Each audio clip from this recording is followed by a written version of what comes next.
Assalamu alaikum, barkanmu da wannan lokaci. Ku zo mu je mu ci free update. So na farko abin da zaka yi in ka danna link din zai kawo ka cikin browser naka. Direct zai ce maka download now. To nan zaka danna ina sa abin da zai ce kai shine zaka yi sign up, akwai biya Google, akwai biya email, duk wanda normal ne, amma kai amfani da Google ya fi amfani gaskiya.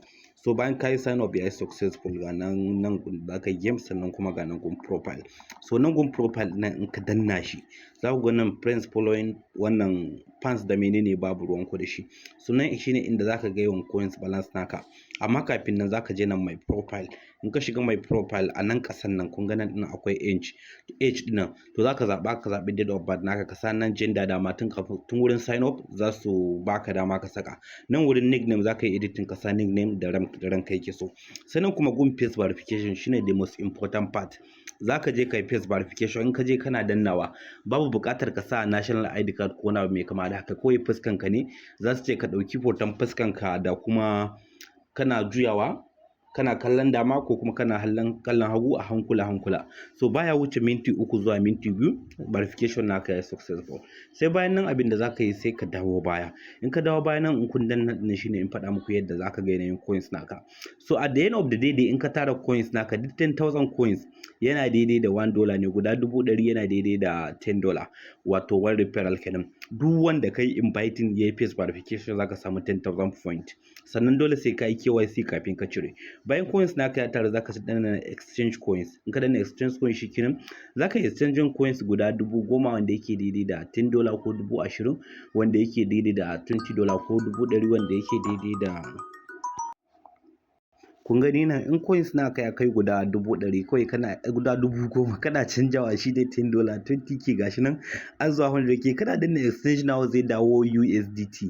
Sai da USDT mai interesting fa zaka hit nan withdraw. In ka danna withdraw zaka yi downloading Mate wallet a Google Play Store, ko kuma anan nan direct zai kai ka, zaka yi creating da email address nan, in ya kai $10 plus zaka hit withdraw, zai drop ba tare da wani matsala ba.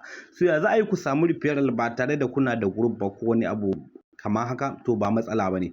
So yadda zaka yi zaka dawo ga nan inda aka sa my profile din ba, kamar yadda muke a baya, ga nan invite, duk mutum da zaka samu 10k point. So zaka dauki link naka, kun ga link naka gashi nan zaka dauke shi. To in ka dauke shi akwai yadda zaka, in kana da yara a gidanku sai ka dawo ka je Google Play Store. In ka je Google Play Store ka dauko wannan application din mai suna Island, kun gan shi?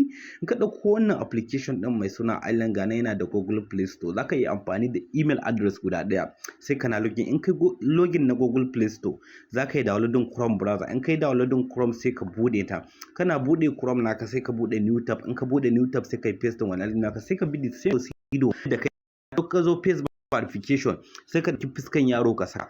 To bayan ka dauki fuskan yaro ka gama account da dai, abin da zaka yi shine zaka dawo cikin Island.